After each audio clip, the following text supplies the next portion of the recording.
best way to bring inner peace, to bring maximum benefit to oneself.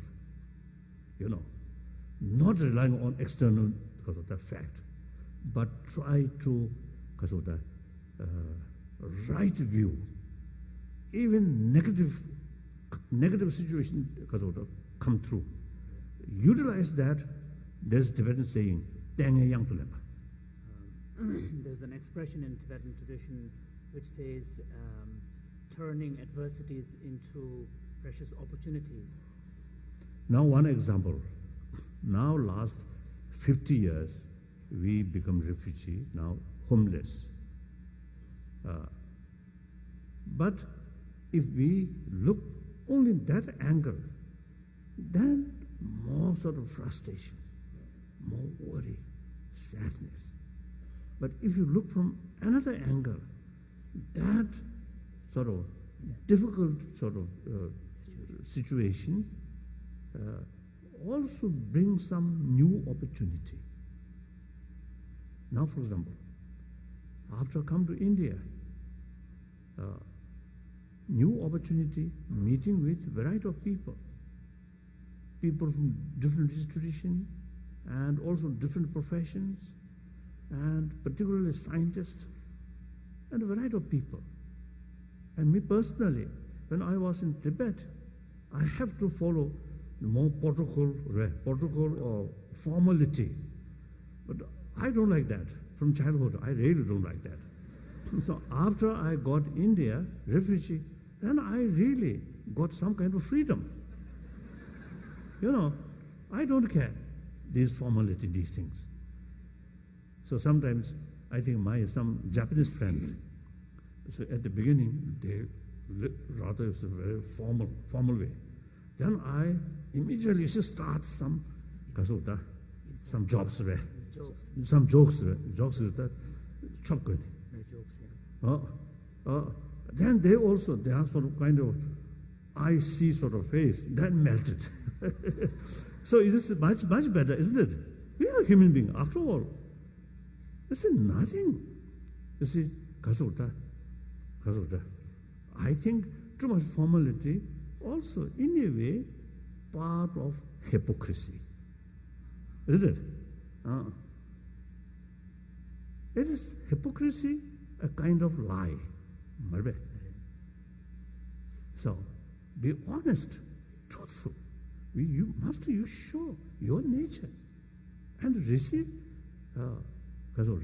their nature. Some kind of sort of formality is actually additional barrier. Remove that, then you can see human to human. Much better, isn't it? Like that way. So in any way,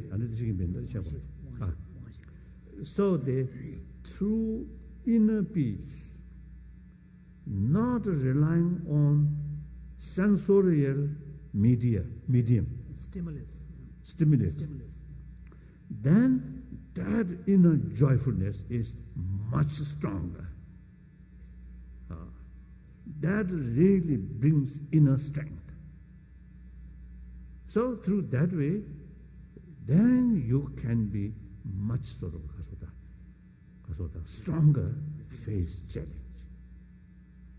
If you too much rely on sensorial, then some positive things come, happy. Negative things come, unhappy. Not relying on external things, but relying on your own good quality, inner value, then that joyfulness really will lasting joyful. And that really getting inner strength, self-confidence. And through that way, you can conduct honestly, transparently. So these are, I think sometimes animals better than you human being.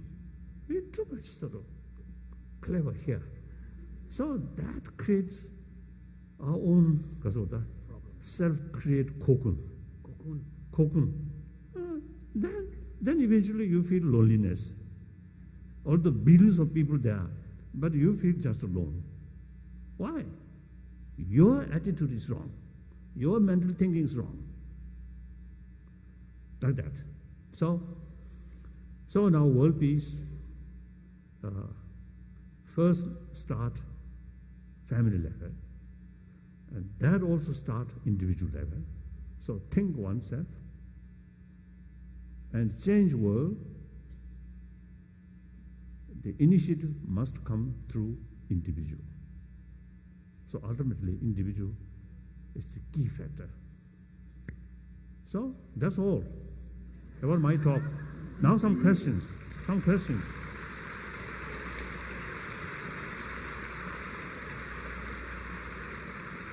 you. Some questions. Thank you. Sit. Some questions. So.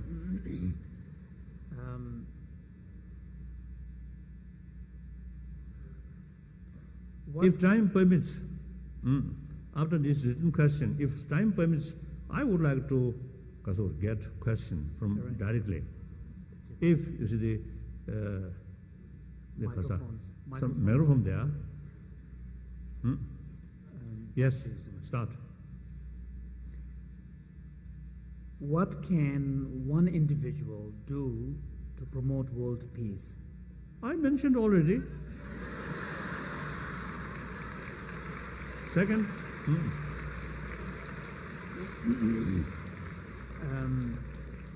I think the simple thing is, without changing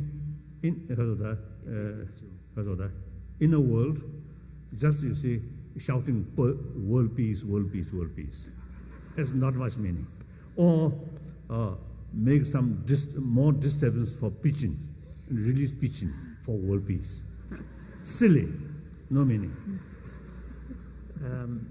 Do you believe that the world can ever become a truly peaceful place? I think possible. I think a possibility is there. I think much depends. The real troublemaker is a human being, not the millions of these different species of mammals or birds. Like even tiger, looks very terrible, but they, I think, 1,000 years they remain like that. So more nature balance like that.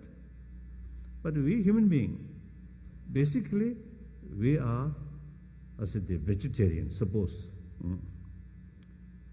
judge our teeth. Our teeth fit for vegetable, not as the killing animal. And our nails, not like tiger. This only for scratching. Not for you see catch something. So the other hand, you see these eagles or hawks. By nature, they're equipped to kill other animals. And even small cat, they equipped that way. So these are the non-vegetarian. Rabbits, deers, these are as vegetarian. So what if equipment we belongs vegetarian? So suppose we are very gentle, but it become most troublemaker on this planet, isn't it? I think so long we human beings remain on this planet, I think some form of trouble always there. So here now important is dialogue, spirit of dialogue. Peace does not mean no longer any conflict. Conflict there, bound to happen. Therefore, we need peaceful resolution. Peaceful method. Dialogue. In order to carry real dialogue, the important element is respect the other and willing to listen their grievance. Then try to find mutually agreeable solution. That's the way of dialogue. So the problem there, till we human beings remain on this planet, some problem will remain. So we need some non-violent method, effective method. That's a proper method. Using force, you may solve some problem, but it creates another problem. So something like strong pill, it may work in some illness, but its side effect immense. So Iraq war, motivation is good. Oh, my dear friend President Bush, motivation is good, aim is good, but method is wrong. So now, there's so many complications now there. Like that.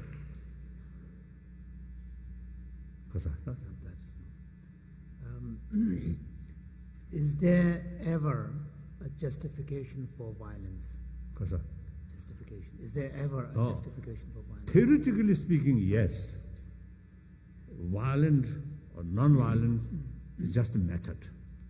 So method is not important, but goal and motivation, these two things are more important. But the violence is some kind of unpredictable. Its very nature is unpredictable. Once you start violence, even though your motivation is using limited violence, but it often becomes out of control. And also, violence comes out of negative emotion. So, using force, control their physical, not their mind. So, more harm, I think, exactly now happening. Immediately after the September 11th event happened,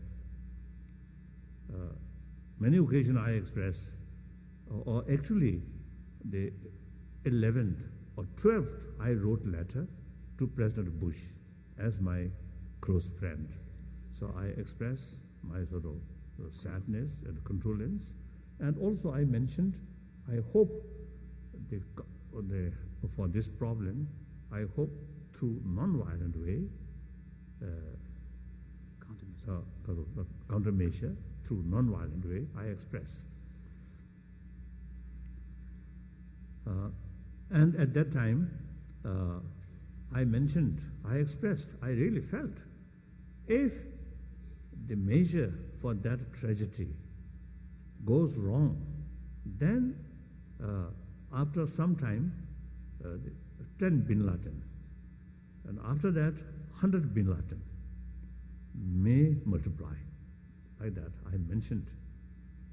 So it seems now, because the city of violence, one person killed, at least his or her relative, 5. There are 5 multiply another 15 or 20. So, physical control, easier. Control hatred, anger, very difficult. Only through reconciliation, love, compassion, genuine respect, willingness to listen their view. That's the only way to change their mental attitude. Then negative mind can control through that way. The justification.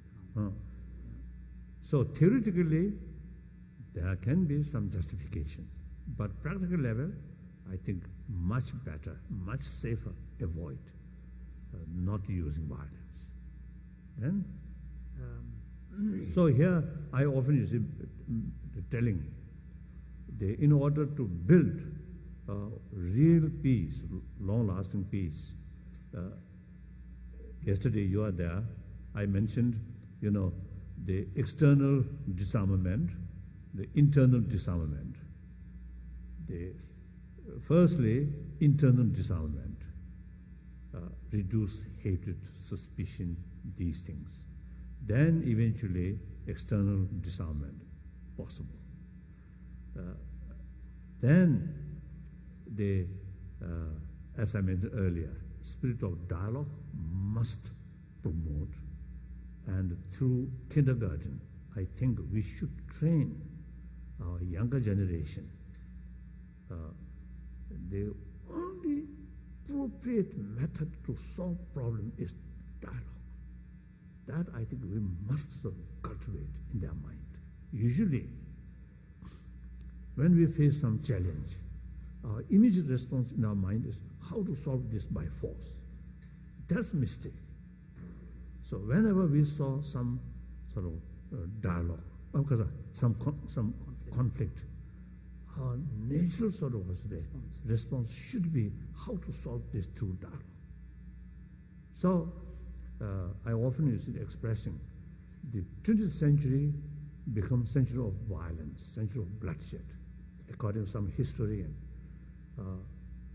over 200 millions of people killed in that century. In war, including civil war, like that. But problems still remain there. A lot of damage, a lot of suffering. So now, this 21st century should be century of dialogue. So that's our prayer, and we must make effort to achieve that. Then next.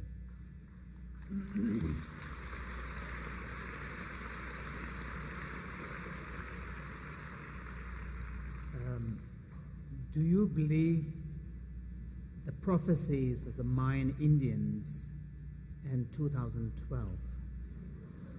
If so, what do you believe will occur on that day? No. People.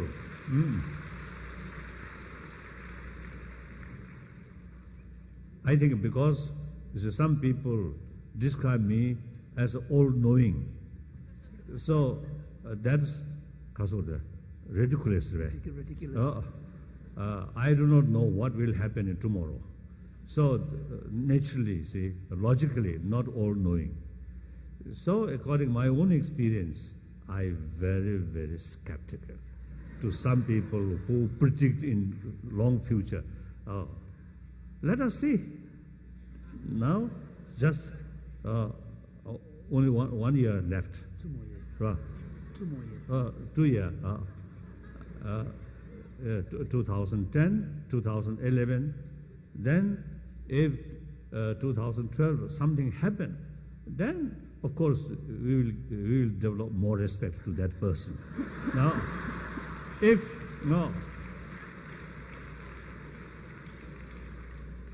it not happen, then that person then seems quite expert, make himself disgrace. One time, I think more than 30 years ago, one time I noticed Indian newspaper, national newspaper. You see, one sadhu, one person, you see, who claimed he have the capacity to sit on water. So I think he sold some tickets. Then you see the organizer, because they prepared, arrange one big tap survey. A tank. Or tank. And then he come, timber. He drowned. He drowned. Oh, he drowned. But he already got some money. So I think his whole aim is selling ticket. Then he don't care, some disgrace, it doesn't matter.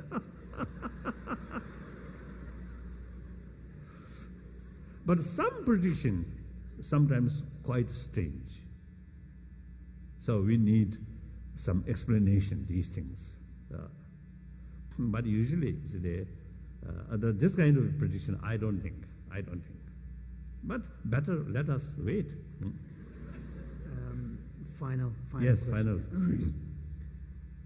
What do you think that the emerging partnership between scientists and Buddhist scholars has to offer in terms of improving compassionate action in day-to-day life? I think one thing